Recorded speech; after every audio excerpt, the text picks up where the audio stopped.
and ignite the light. For every tree, for every plant, in the free market we make our stand. Free minds, free markets will make.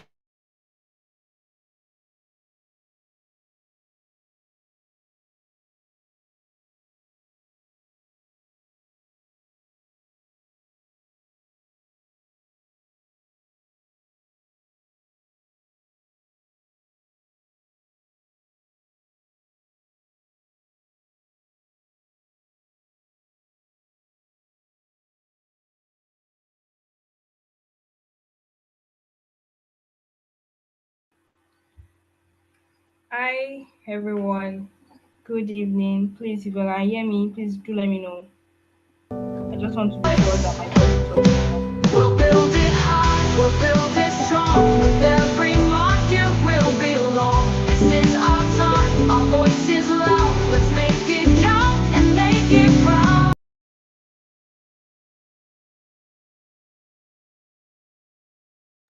Hi, Victoria. Good evening. I think I can hear you. So I think every other person can hear you as well. So you can proceed. Good evening. All right, thank you very much, Ahmed. Good evening, everyone, and good evening, everyone, and welcome. Thank you so much for joining. So this is going to be our first webinar session of the year at Face of Liberty International, and we are so glad to have every one of us on the call. We also have our amiable speaker on the call, and today we're just going to be having conversation around free markets. Big. This has been like a topic in the minds of people, and we do hope that this is able to provide solution to and this is able to provide solution to all the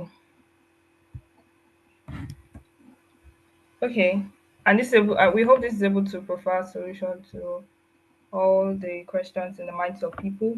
So we're just going to be starting now. Thank you everybody for joining, and welcome our speaker, Mr. Larry Peter. We are so excited to have you join us today.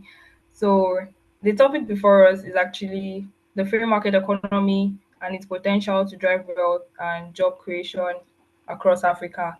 And we understand that in Africa today, there are a lot of opportunities that are still untapped. If you go abroad, you see that they have a lot of things figured out, and they are still evolving, they're still creating job opportunities, unlike that of activities like that in Nigeria, where we have a lot going on in Africa, we have a lot of problems, but there's little or no job creation.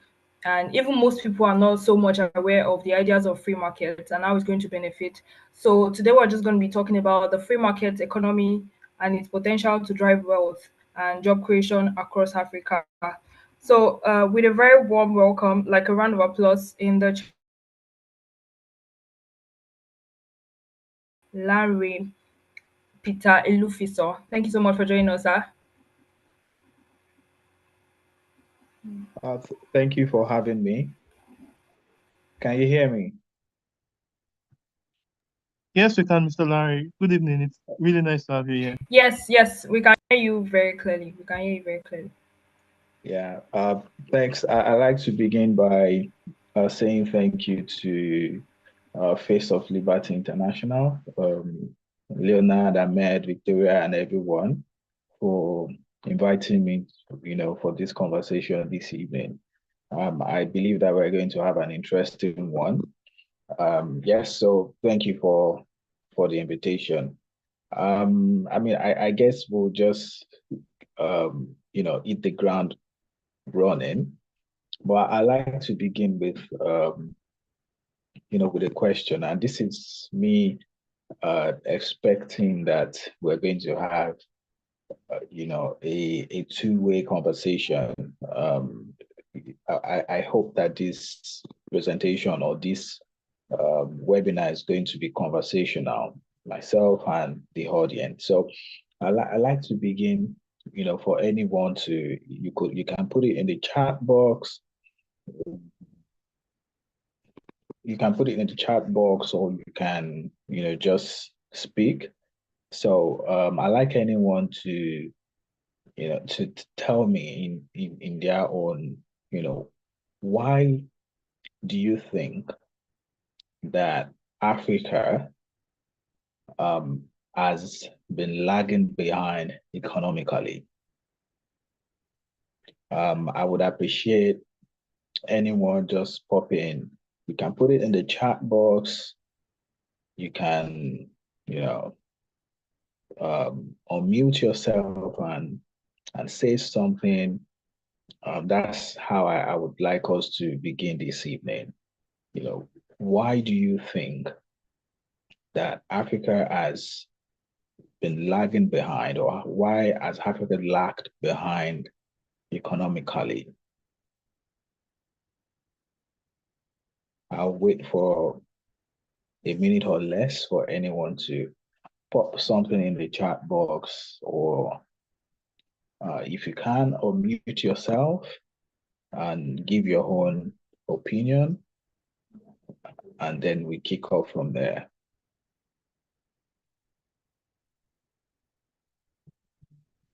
Anyone want to go for it? Why has Africa lagged behind economically?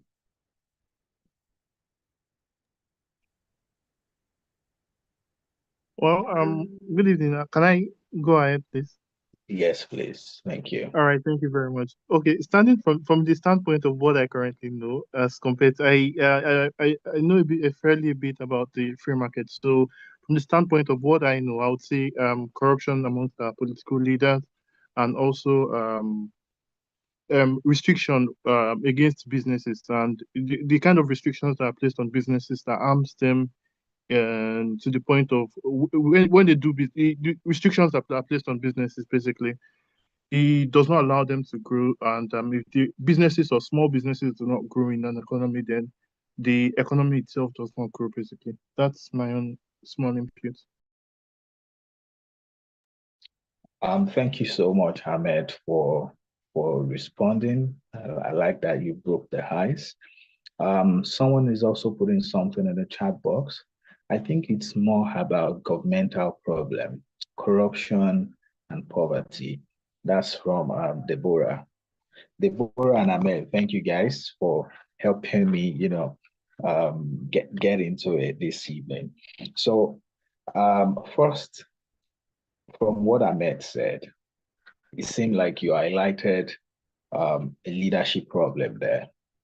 And that's related to what Deborah also just said. She said she thinks it's more of a governmental problem and poverty. I take governmental problem because it's related to leadership, and we're going to break some of these things down. But you see, poverty is not the reason why Africa is lagging behind. Poverty is an outcome of certain things, problems that we've had. Poverty is like the result of the economic ideas or the economic systems that African leaders have adopted over the years. The result of it is what we see in the high poverty rate on the continent today. When Victoria was introducing me and talking about, the topic for the day, she talked about how, in other countries, developed countries, the wealth, how they have been able to create wealth. And we see the gap between those continents, those developed continents and developed countries, and what it is in Africa. So we see that gap. And obviously when research has, quite a number of research has been done. The Economic Freedom of the World Index is there. The World Bank Ease of Doing Business report is there. Quite a lot of research that has gone on to show us why Africa has lagged behind, that the reason why Africa is lagging behind economically is because of the economic ideas that we have adopted over the years, and the result of which is poverty. So, first, let's begin with what a free market economy is. What is a free market economy? You know, the free market economy, I would have wanted to ask anyone to say, but I still have other questions. A free market economy is, and as the name implies, is an open market economy where, you know, businesses, voluntary exchange is encouraged, where innovation and entrepreneurship is encouraged, though with minimal, limited government and minimal regulations. So over the years, we've seen some people call this capitalism. Is usually you see, where we hear capitalism, communism, socialism, but I would like to avoid, the isms, and let us just speak straight to, free market economy, and an opposite of which you can call planned economy. The opposite of free market economy is a planned economy, and there's something in between as well. So it's like there is free market economy. On the other side of the coin, there is planned economy, and right in the middle, there's what is called the mixed economy, right? So what that simply means, as I said earlier, a free market economy is an open economic system. Is when a government adopts an open economic system that allows voluntary exchange between people, that allows innovation, that encourages innovation and entrepreneurship, that encourages limited government intervention in the economic affairs of a country. That basically is a free market economy. And as we are speaking today, the point to be made today is how free market economy is the way for Africa, is how, as a continent, or is the path of growth for the African continent. So I like to first make, if help us, remember or know a few things. Do you know that there's never been a time in history where Africa has been more important than it is now? That sounds good. And even I felt happy saying that. Africa has never been more important than as it is today in the modern era. And why? Do you know that in the next decade, the African population is going to be about 21% of global population? We've never had that level of population compared to, percentage of the world global population before. In the 1950s, it was said to be about maybe 11%, and then it grew to about 13%. And then the projection now is that by 2030, Africa is going to be about 21% of global population. That means that 1 in 5 people on Earth is going to be African. And you know what makes it even more interesting is that Africa's, as it is commonly said, the African population, while it appears Africa is, the rest of the world is getting older, while Africa is the youngest continent. Let me put it that way. We have over half of the population on the continent are young people, youths. And what that simply means is that we are assured, labor is assured, because it is the young population that will get into the labor market, while the rest of the world, the population is getting older. So what we've seen, or reports have shown, I was reading a report by The Economist sometime last week, and that report was simply saying that Africa has grown in all other areas. Socially, there's been growth in Africa. More people in Africa today are educated than they were in the past. More less children are dying. We have less death rate at birth, than we used to have.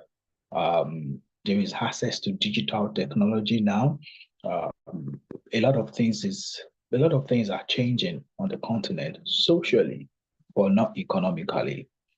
So he says that same report said that purchasing power parity of Africans about a couple of decades ago with East Asia, it was about we're about 1/3 of Southeast Asia's purchasing power parity, but this time it's been about 1/7. Basically, just saying all of that was basically just saying that the rest of the world has been advancing economically, but Africa has only been advancing socially, but not economically. Economically, Africa is the only continent that has been declining. So what's the problem? So why is that? That was the question that I started with. Ahmed mentioned that that's about leadership. Yes, 100%, I agree. Deborah also said that the problem is governmental and poverty. Yes, a lot of it rests with the leadership, which the political leaders, which we can refer to as the government. But as I said earlier, poverty is as a result of these ideas that have been adopted. Both of you also did mention corruption, which is also an offshoot of bad leadership. A leadership that lacks accountability, leadership that lacks transparency, leadership that lacks, leaderships that lacks developmental thinking. That is what has cost Africa, all of the development gains that we should have had over the years. So again, I'll circle back. What's the difference between free market and a planned economy? In a free market, there is private ownership. Property rights are entrenched in a free market. It is clear. It is a system that is very clear who owns what. And in any economy, for ownership rights or private ownership to be entrenched, you cannot do it without a proper rule of law. An effective administration of the rule of law. If I badge into Face of Liberty's office, and then I grab one of the MacBooks on the table and I walk out. If you all were there, there's a chance that you're all going to call me back. Hey, what's all this? But if you were not there and someone comes in and barge in and then, cut away your properties, in a free market economy, there should be a system, right? There should be a system that helps to ensure that, your properties are recovered. Obviously that's now speaking to law enforcement. That's speaking to, law. That's speaking to people not being cheated of their properties. And if we relate this to Nigeria, you would know, we all probably have heard of, several issues of property rights or intellectual property rights. Maybe the Alaba boys pirating the works of music artists, filmmakers. That's intellectual property theft. In a free market economy, ideally, that should not be encouraged. It should not be possible. If we talk of landed properties as well, we've seen, it's been in the news how the Minister of FCT, has been revoking lands, properties of, individuals, maybe rightfully so or not, but ideally in a free market economy, private ownership should be entrenched. Unlike what it is in a planned economy where it is usually owned by the government. The same thing happens with, businesses. in a planned economy, you see government having hands in lots of businesses. For a lot of us who remember growing up, there used to be what we call, excuse me, there used to be what we call NITEL. It was owned by the government. Growing up, there was NEPA, even though we still call power holding NEPA today. It's not even power holding anymore now. It's electricity distribution companies, because that sector has been partially privatized. So we've had different names over the years, but government words in business. That's typical of a planned economy. Government wants to sell everything. But what we've seen over the years is that, and in different countries, is that the government is not meant to do that. The government should do what the government should do, which is to secure lives and private properties. That's like the first and the main goal of the government. So in a free market economy, decisions like that are decentralized, privatized. Look at when Nigeria, sold NITEL, and then we had MTN, Glo. Look at that sector today, one of the best. As a matter of fact, the telecom sector in Nigeria, aside from the banking sector, has been an exemplar of growth in the country. So again, in a free market economy, one of the factors of a free market economy is limited government. There's less government intervention in the market, as we have said.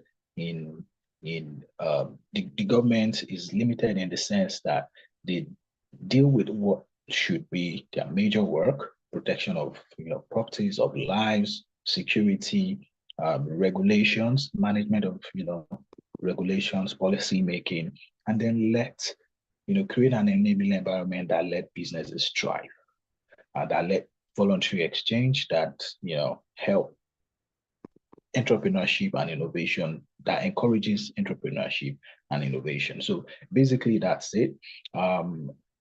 As I mentioned earlier, there are these three systems in this sense: the free market economy, the mixed economies, and the planned economies. What we've seen in the world is that a lot of countries tend to be mixed economies. Example of countries that, when you look at countries and you try to, if how you are going to tell why Africa needs free market economy, is just to look at examples of countries in the world and their economies, the kind of economy they operate in or operate. Imagine Cuba. I mean, look at that country. That country has been, imagine Venezuela. Those are countries that have been destroyed. Venezuela is one of the countries, I'm not sure if Venezuela has more oil than Nigeria. I'm not sure at the moment, but it's the oil producing nation that used to be a very wealthy nation. But what? They became a staunch planned economy, and government intervention was so critical in that place that when you see the news going on in Venezuela now, things going on in Venezuela now, especially, they had election recently last year, and, the government has been jailing a lot of people. Venezuela is beginning to look like, is beginning to go the path of a country that wants to be like North Korea or Syria, and it started by the country, from the government just becoming bigger, intervening in markets, making laws, restricting, businesses, and just overstretching their responsibilities. If you also look in history, China used to be a completely planned economy, and China's trajectory changed when it became when it adopted a more free market system. But China did not adopt it completely. It's referred to as a mixed economy, but it did, adopt a lot of free market policies and strategies, and that's how, or what made China to be the second largest economy in the world today. We used to be a very, very, very poor nation, very, very, very poor nation. So these are this is how to look at those economies, and then you imagine, what should Africa become? Should African nations be like Venezuela? Should we be like Cuba? Should we be like North Korea? Should we be like the Syria? Or should we be like America? Should we be like Singapore? Should we be like Hong Kong? Should we be like Switzerland? These are some of the foremost nations that are adopting free market economies. And when you look at these nations, they are wealthy nations, nations where people are thriving, businesses thrive, where innovation and entrepreneurship is encouraged, and standard of living, poverty is non-existent in most of these nations because the government have adopted ideas of free market economy ideas. That's it about the difference between these economies. An example of countries that have adopted these ideas. Before I go on to make my core arguments on how or why the reasons why Africa needs to adopt free market economy, the reasons why free market economy trumps planned economy or mixed economies. I'd like to know if there is anything anyone wants to say, question, ask, or comment or anything that I've said. Please, I will take a pause for 1 or 2 minutes. I like to have some engagement, and then we carry on again.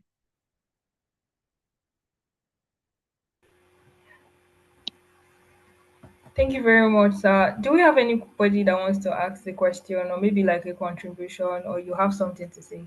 Actually, for me, I I always know that any country that doesn't prioritize that free market, like they tend to not grow so much. So, but the fact still remains that not every nation wants to, because they still want. I feel like some countries still want poverty to be dominating. Maybe that's why they don't really want the free market to actually thrive. You talked about China now that accommodated it, and everybody know how China is producing a lot of things. They're like a manufacturing nation, and they are even helping their people. But most times in Africa, it seems like the government wants everybody to be retarded. So that's one of the things I think I've noticed. Esther, you want to say something?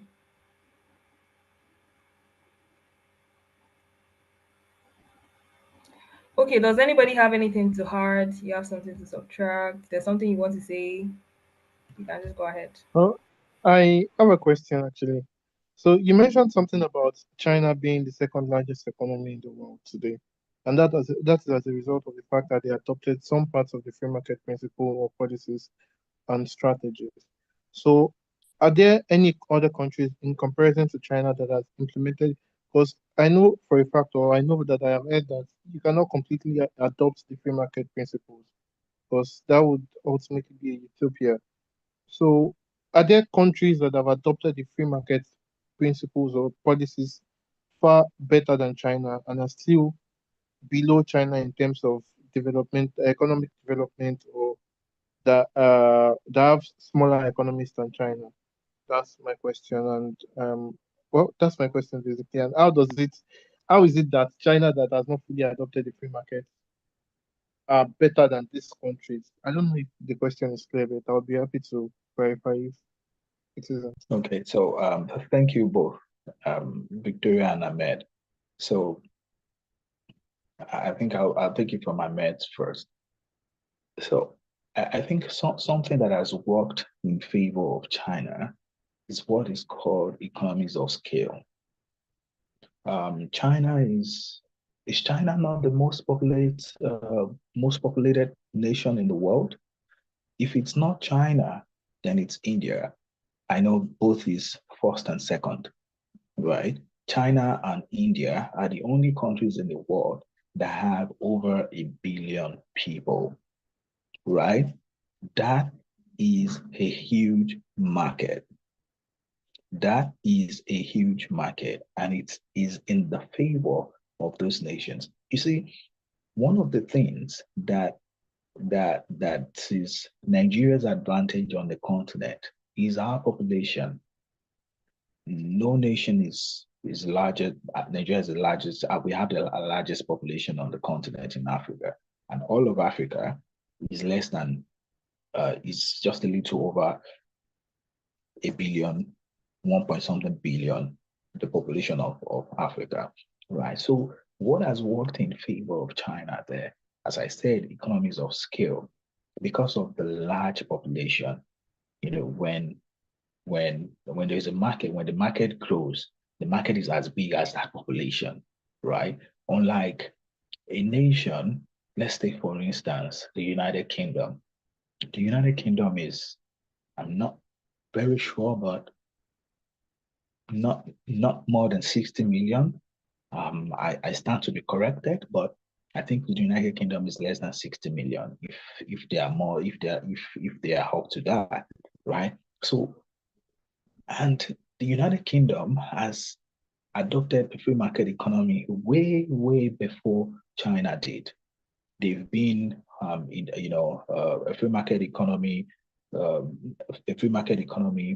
for a long time. They've adopted or encouraged innovation and entrepreneurship. As a matter of fact, they are one of the nations in the world that is ahead, in terms of innovation, entrepreneurship, and Leonard, thank you for that. So the United Kingdom is 68.35 million. Thanks for that. I said less than 60. So imagine 68 point something million. Compare that to the Chinese market that is over a billion, right? So I think that's one of the advantages.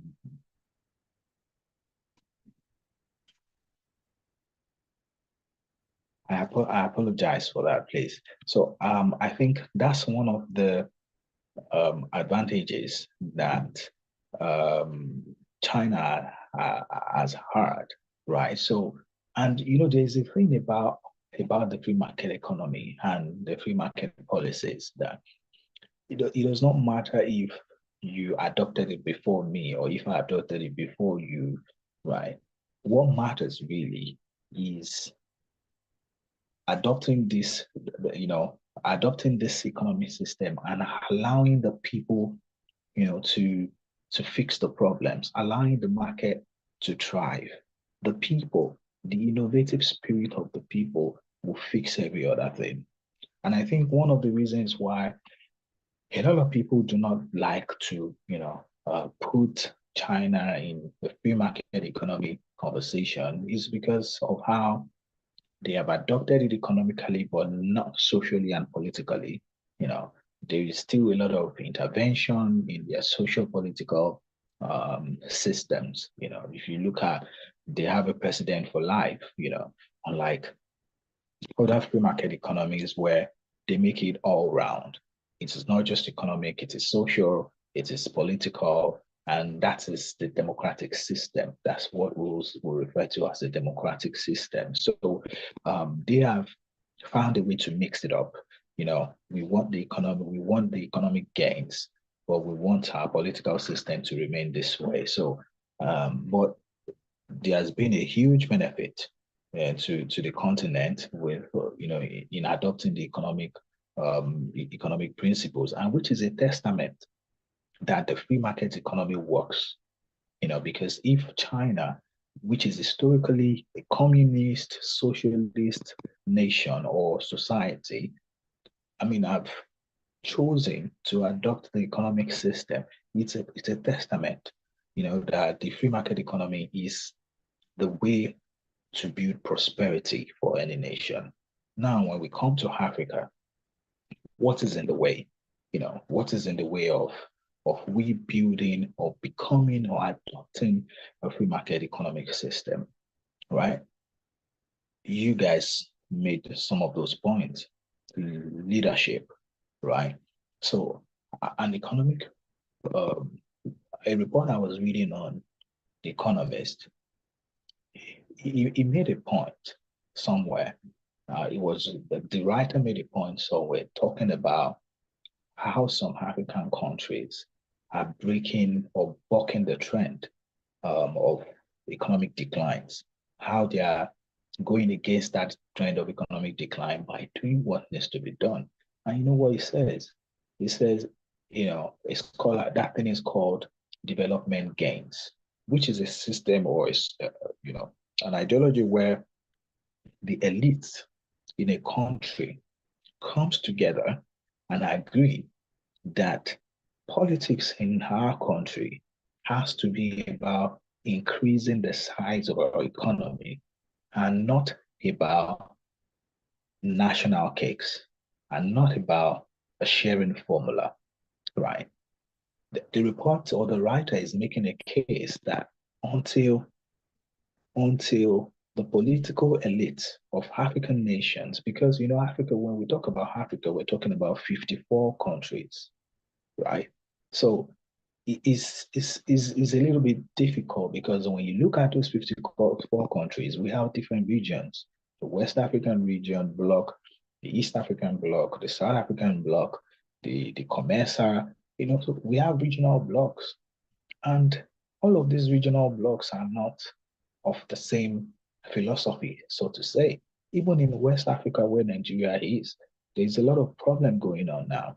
We now have the Sahel states. We have the Francophone countries who are saying no to French neocolonization or French influence, and all of those things.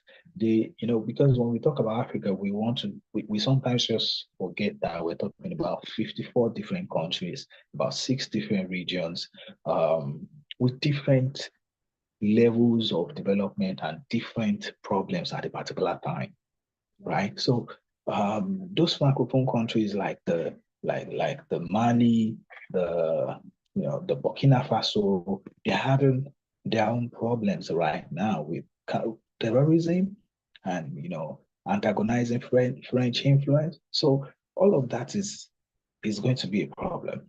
Is in the way of Africa becoming, as a continent, a free market economic continent or free economic continent where we prosper and stop being the country with the continent of poor people. So there's geopolitics in the way, because as those countries are saying no to France, countries like Russia is trying to take advantage, is sending the Wagner groups into those countries, is backing up the junta-led government. I mean, I don't know if any of you saw a news in a recent news where there is one of the resources that is abundant in Mali is gold, right? And there is a big gold mining company in Mali. So there's been a back and forth between the junta-led government and those gold mining companies. Do you know that the Mali government seized the gold, over $200 and something million worth of gold of the gold mining company, seized it and said until they make certain payments, I think it's about tax and stuff, and what do you expect from the global investors to do when this political instability? A lot of other gold mining companies will either stop working there. That will cause unemployment for the teeming youths there that are working at the mining firms. Nobody wants to bring their investment into such country, and that's in West Africa. You see, so, and that's not the same problem that we have in Nigeria. So I'm basically just saying that what is in the way of Africa becoming a free market economy? Geopolitics, external factors, like the French, Russian, all of these issues, and there are the internal factors as well. Leadership, how about leadership?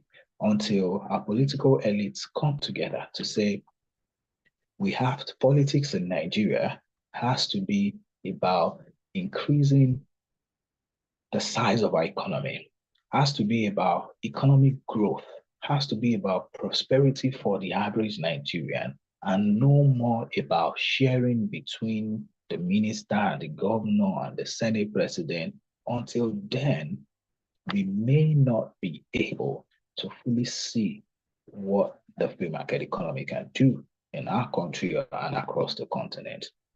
But there are many reasons, to adopt a free market economy. It's the path, it's the economic system that leads to prosperity.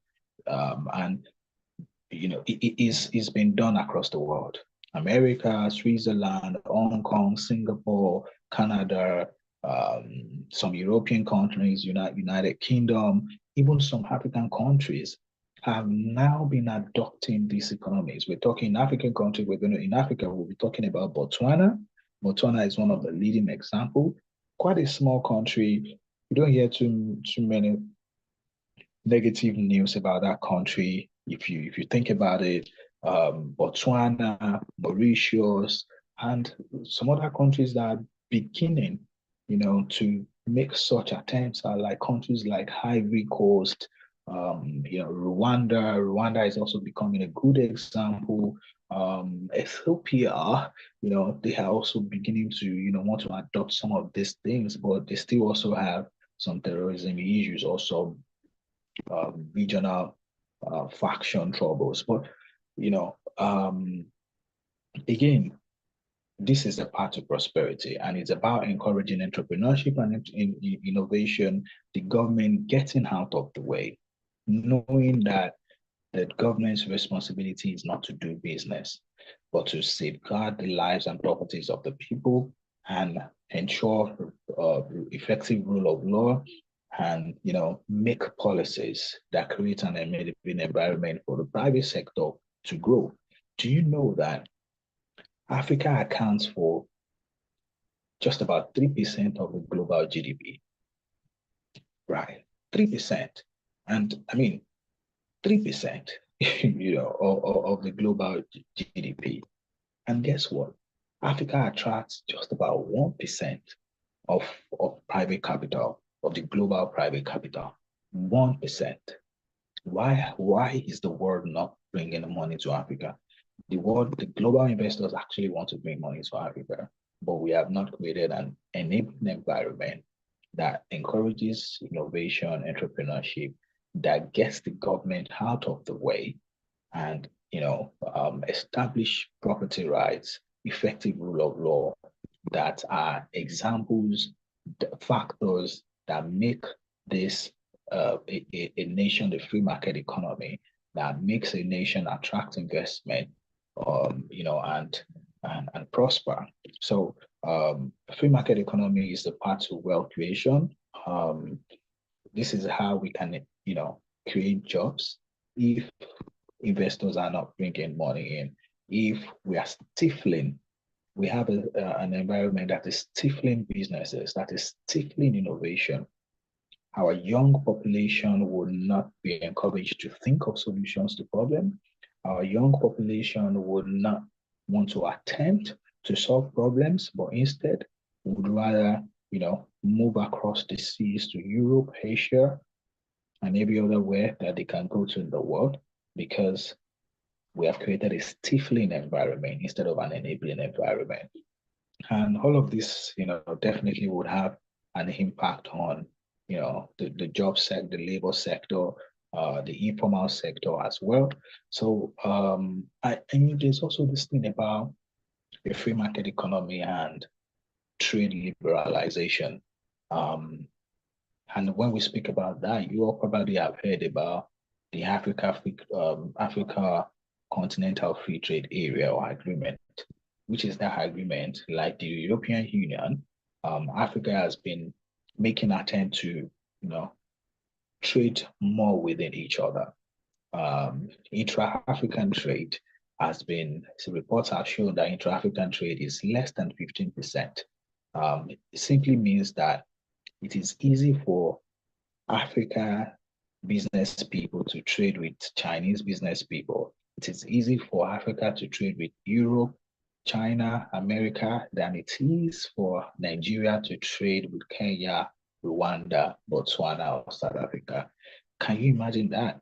That is, as you can imagine, not supposed to be. But thanks to the AFTA, which has been running for a few years now, since 2019, Africa is looking to trade more with itself, open up borders, open the market for free flow of goods and services. But there are still concerns. Just this last week, Nigeria sent the first goods under the AFTA guided initiative, sent its first goods to Kenya. So for the first time, Nigeria sent goods, not that Nigeria has not been sending goods to Kenya, but under the AFTA guided initiative plan, which is like a test run of what will happen under AFTA. Nigeria sent some goods to Kenya last week, and it's been in the news, and everyone's been. I'm part of the one nodding to say, okay, but you see, there's still concerns. How do you want Africa to trade more with ourselves? But as an African, I cannot pick up my passport and say, I want to go to Morocco. I want to go to, I intentionally mentioned Morocco because there are some of these countries that don't think they are Africans, and these are all of these things are, what it entails to be a free market continent, a continent that embraces free market economy, which is about exchange of goods and services, about the free flow of goods and services. How do we send goods if it's difficult for Africans to travel across Africa? You see, an European does not need much to go across lots of European countries, especially in the EU, right? We consist of 27 countries. You don't need visa to go about. In Africa, I need a visa to go to South Africa. I need a visa to go to East Africa. I need a visa to go to North Africa. Yes, in West Africa, I do not need it, right? Because of ECOWAS. But these are some of the things that we'll have to take out of the way so that Africa can trade more with each other. So of course, I know that our time is running, so I'm just going to, rush and wrap up the things I have, and hope that there'll be a few questions or comments for us to engage and wrap up. So, so as I said earlier, so what are some of the challenges that we currently have on the continent that need urgent fixing? We've talked about leadership. And, we need a new generation of leaders, a crop of political elites that will come together to say, economic growth first, not a sharing formula.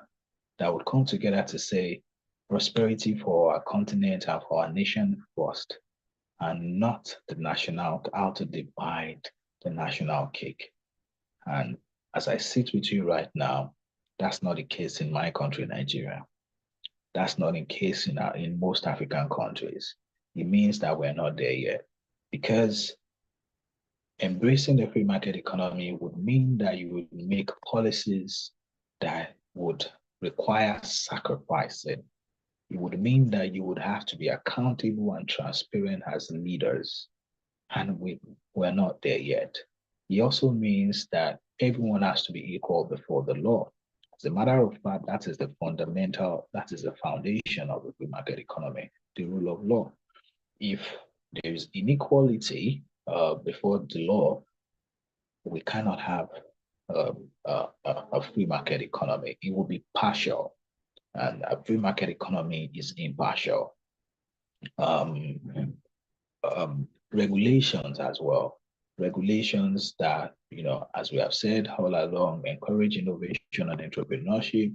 Regulations that reduces the power of the government, that decentralizes, the power of the government, that limits taxation, that possibly reduces tariffs. I know all of these things are debatable, because you would find people that, whose philosophy is lean towards having a planned economy. Mine leans towards a free market economy, and because that's the path to prosperity. And if you ask me, prosperity is one of the biggest things that Africans need today. So, I mean, we have lots of, I don't want to talk about our challenges because we all know it. Is it about the infrastructure deficits?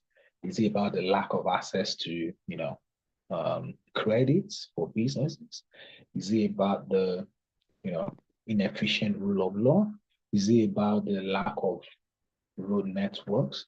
Is it about the, different national problems like in Nigeria, the the decline in manufacturing output? You see a lot of country businesses over in recent years have been leaving the country elsewhere. Why? Lots of problem, not one. Power shortages, electricity problem, FX fluctuations and shortages, insecurity, too many problems to count. And we cannot fix all of that if we first do not fix the leadership problem. So if we get the leadership right, we ensure that the rule of law is efficient and effective, and we make regulations that encourage entrepreneurship and innovation, regulations that limit the powers of the government, regulations that ensure that there is no abuse of power. We will be on the path to building an economy that attracts investment, that encourages innovation, and this is the first step out to economic growth and prosperity on the continent. As I have said earlier, this cannot be done without first the elite coming together, to agree that politics is about increasing the size of our economy. It's about prosperity. It's not just about dividing up, the national cake. That's what it has been. And unfortunately, that is what it still is across the continent. Look at Cameroon, President Bob Biya. He's probably been a president before I was born. I don't know if I'm right, but it's been I don't know if I'm not sure it's before I was born, but it's been a president for over 30 years now. Go across the continent, you see leaders that have not put the nation first, that have not put the people first but themselves. Same in Uganda, thank you, Museveni. It's also been there for ages, and there are many countries like that, and you wonder, again, this just reminds me of the question I asked earlier. Why has Africa been the lagging continent? And we can see leadership, as Deborah and Ahmed said, and it is the crop of leadership that we have that has labeled us a continent of corrupt people, a continent of poor people. But if anything is going to change, if we want to close the gap between Africa and the rest of the world, it cannot be business as usual. And there's no better economic ideas to adopt than the free market economic system. That is the path to prosperity. It has worked. If it has worked for China, that is historically a communist and socialist, a core communist society, then it can work for Africa, it can work for Nigeria, but there's so much work that has to be done. And for us as individuals, because we've talked about what the government has to do, what the elite has to do, for us as individuals, what can we do? Advocate, speak up, be knowledgeable. You need to know the difference between these economies and which one you would vote for. Unfortunately, our politics is not yet about ideas, it's still about, but advocate, speak up when you can, engage people, help more people to know. Soon, I believe, things should change on the continent. I want to, put a pause here. I'd like to hear from you all, please. All right, thank you very much, Mr. Larry. I think Victoria is having a network issue. So thank you very much for that for the very insightful talk. I do have a couple of comments myself, and I have a couple of questions as well. So I'm going to be putting that here. It might sound a bit controversial, but I'll be asking the questions anyways. So before I go ahead to ask, do we have anybody in the audience that has any question themselves, so we can get it all together and Mr. Larry can answer us? All right. Well, maybe if you do, you could just indicate in the comment section so we can call you up to speak. You could as easily drop the comment in the comment section as well, so you would speak. You can, and Mr. We can pick it up from there. Mr. Larry can respond to that question. So I have two questions, and before you mentioned Paul Biya, I actually came across the news about him earlier on. He's going to be turning 91 this in 2026 rather. He's currently 91, and he's going to. The Cameroon currently runs a democracy, so even though they run a democracy, the ruling party has been the one in power ever since. So he's currently 91, and he still plans to run for presidency in 2026, 2027, I believe. And he has been president since he was 28. He has been prime minister since he was 21. I just got all of that on Google now. So, and they run democracy, and I believe democracy is a part of the free market principle. So, uh, it's a part of the principle that the free market should adopt to say that allow people to make the choice of the leaders that they would want.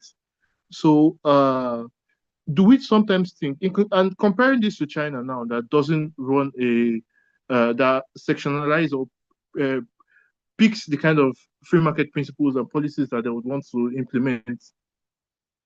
We compare it to China now. China is more uh, economic focused than it is for the leadership part.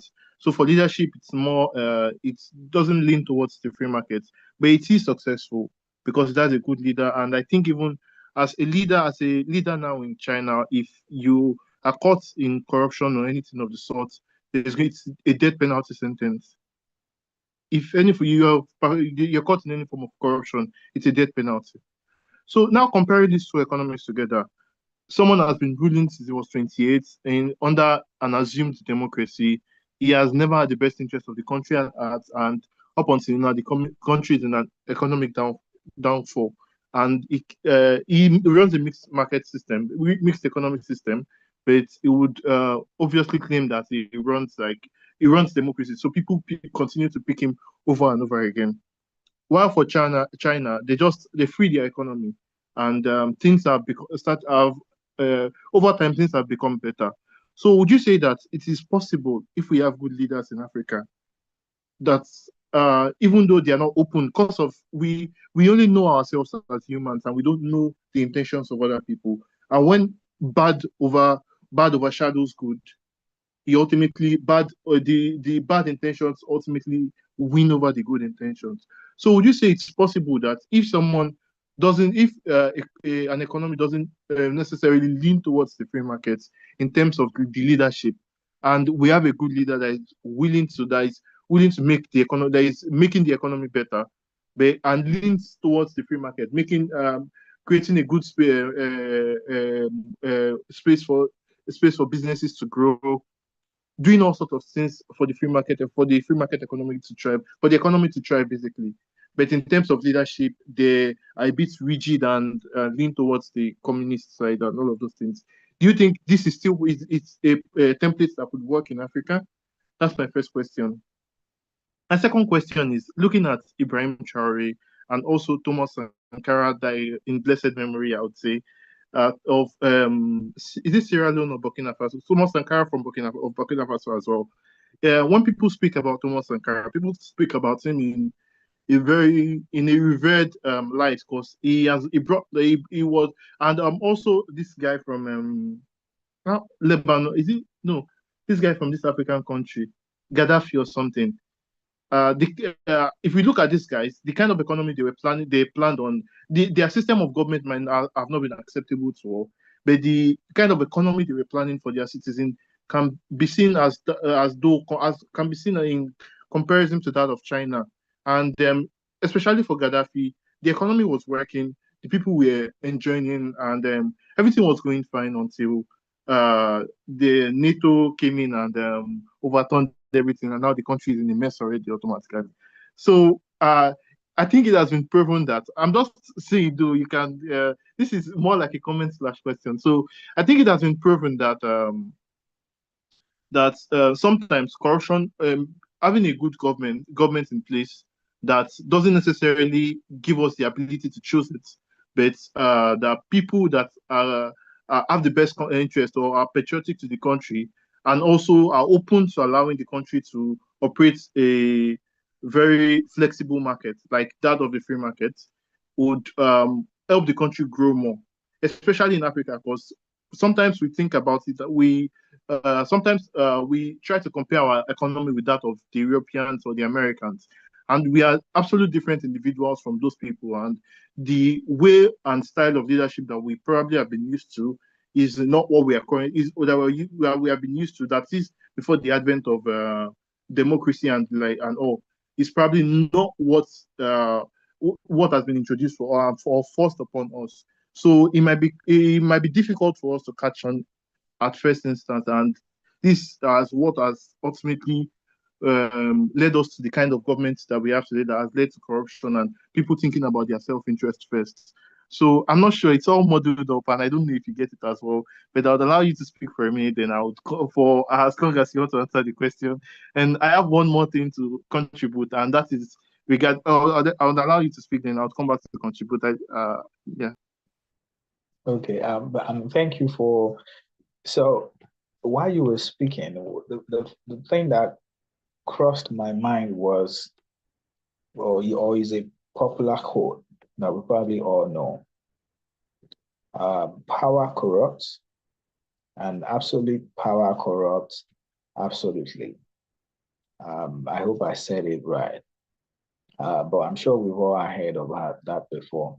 I am not a fan of, a Chinese-like system, right? And you know why? That quote, power corrupts and absolute power corrupts absolutely. You can never tell what a man would look like when he has absolute power. It would mean that the fate of, say, Nigeria, over 200 million people, would then be in the hands of whether a man would be a saint when he has absolute power, or will be the devil when he has absolute power. You never can tell, right?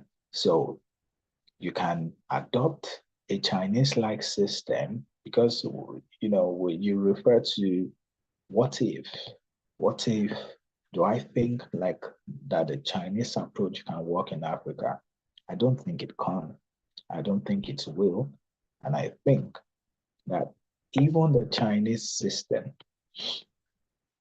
I strongly believe is going to fail. I hope that we live long enough to see its failure. And if it doesn't, right, or if it takes time along the lines in history, the Chinese system will self-correct. You look at the world today. There's no good in autocracy. There's no good in it. We talk about China, we talk about Russia. They have the same style. Do we want Africa to have such styles? We talk about the Paul Biya, we talk about the Museveni. Have you heard the details of the gory details of the things that they've done to innocent people who do not agree with their way of doing things? The problem with this group of people is they never let you express your disapproval of their style.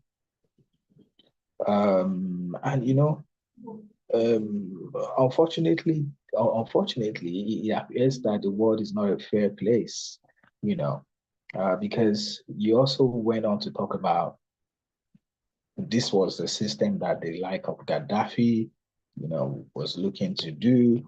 and then the external bodies or the external agents came on, and these external agents have not been able to deal with China.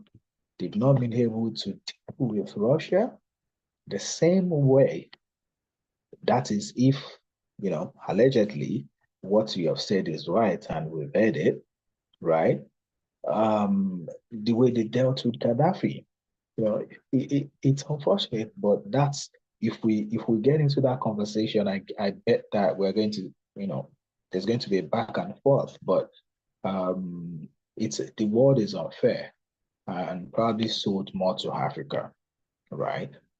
Because I mean, look at the guy in North Korea. His style is completely alien to this world right now. If he was in Africa, he probably would have been, there's probably would have been an external intervention, right? But why? Why has there not been external intervention there? Again, we probably do not want to talk about, geopolitics, global powers, and, the dynamics of geopolitics and, the global powers, so we would excuse that and focus on Africa. So again, to answer your question, I don't think that Africa should adopt that approach. Without adopting it, we have adopted it, and it has not worked. We have Biya, we have Museveni, we have lots of them. I can't remember some of these countries now, but lots of them, and it has not worked. They've used democracy. They have abused our public institutions, and that reminds me, in a free market economy, there is the role that public institutions are, are critical. They play a crucial role in that, in enabling the right system for a free market economy, safeguarding. Our public institutions have to be safeguarded. We're talking about the rule of law, talking about law enforcement, talking about electoral processes. All of these institutions should be credible, should be, running them should be transparent, and should be devoid of intervention from politicians. But they have abused our institutions in Africa, across the continent. Our public institutions have been abused. That's why you will see that one man can own the entire electoral institution. Why should that be? Why should one man have the ability to influence an electoral body? So when you see anything like this in any country, it's indirectly the Chinese style, because you're feigning democracy, but you're abusing the institutions that make democracy what it is. You're not going to get the dividends of democracy. You're going to get something else. So again, I don't think that approach will work in Africa. We should use the approach of power to the people, by the people, and we should ensure that public institutions are not abused and not, corrupted, owned by individuals. And you can imagine the path that it takes to embark on all that. So that's what I think about the Chinese style, Ahmed. I also think that someone put a chart in the box. I'm going to quickly read that before we round up. This is Deborah. I said, I do have a question. Free market is the way out of economic poverty and stagnancy. But here in Nigeria especially, wouldn't it be difficult for us to implement these principles? I've had conversations with people and majority don't see the need. Is there a way that we can work on fast tracking the implementation of the free market in Nigeria and Africa? So I think to be honest, I think that Nigeria is a nation that needs to adopt completely take on a full market economy. And that's, I think we've operated on it. Nigeria has not been a communist society. No, we haven't been.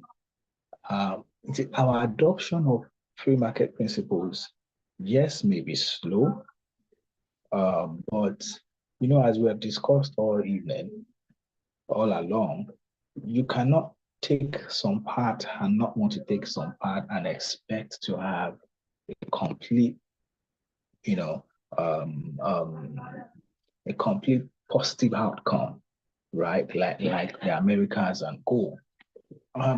Do you know that fuel subsidy removal really is a free market leaning idea? If you ask me, I am in support of fuel subsidy removal. Has it caused a huge pain for all of us in the country? Yes. Should the fuel subsidy should it have been removed? Yes. Was it removed at the right time? Maybe not, but there will never be a perfect time for it. Then what should now be done now that it has been removed? Something should be done, really. Going full, I just use that as an example, Deborah, to tell you that we have been adopting these principles in bit, but we have not adopted the most critical ones. And the most critical ones that will change Nigeria greatly is the effective rule of law. When Nigeria becomes a nation that the rule of law is fair, now we're not talking perfect, fair.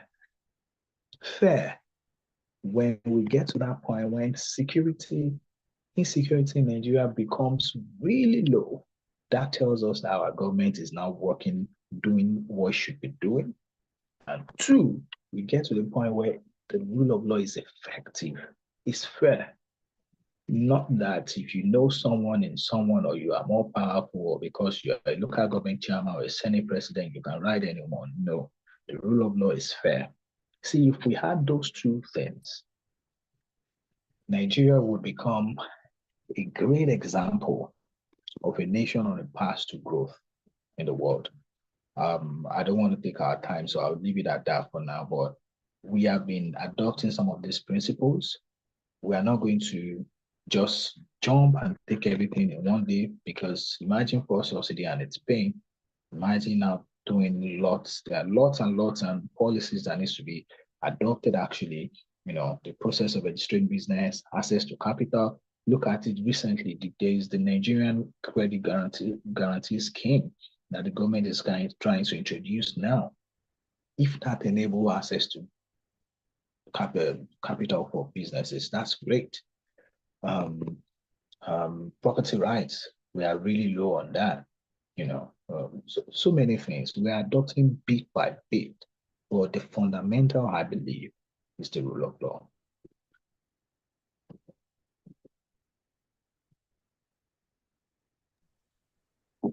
All right. Thank you very much, Mr. Larry. And I think that's it has been very insightful. And I personally, I still have a lot of back and forth I would love to do with you. Now, I'm sure there are some people on this call as well that would love to still want to do a couple of back and forth to understand some bits and pieces of what some of the things that you've said. It has been very interesting, but it unfortunately has to come to an end at some point. We ought to have stopped by 6, and this is already 6:13. So I'll just ask that you give out maybe your email or number, whichever is preferable for you, so that anybody that has any more questions can reach out to you via this means, and you can continue the conversation from there. Thank you very much. Thank you so much, Hamed. My email address is oelufison@ominirainitiative.org. oelufison@ominirainitiative.org. That's my email address. Again, I want to say thank you, Leonard, Hamed, Victoria, and everyone for allowing me have this conversation with you guys this evening. I hope that in our lifetime, Africa will begin to thrive. Thank you all. Amen to that. Thank you very much. Thank you very much. And thank you everybody for joining us. So it has been an amazing conversation. And hopefully we get to see you on the next one. We're going to be putting out the next one at this next month on the last Saturday of next month with another speaker, not Mr. Lion, obviously, but with another speaker. So we hope to see you next month here. And thank you very much for joining, and do enjoy the rest of your evening. Thank you very much. Thank you. Bye, everyone. Yeah, bye.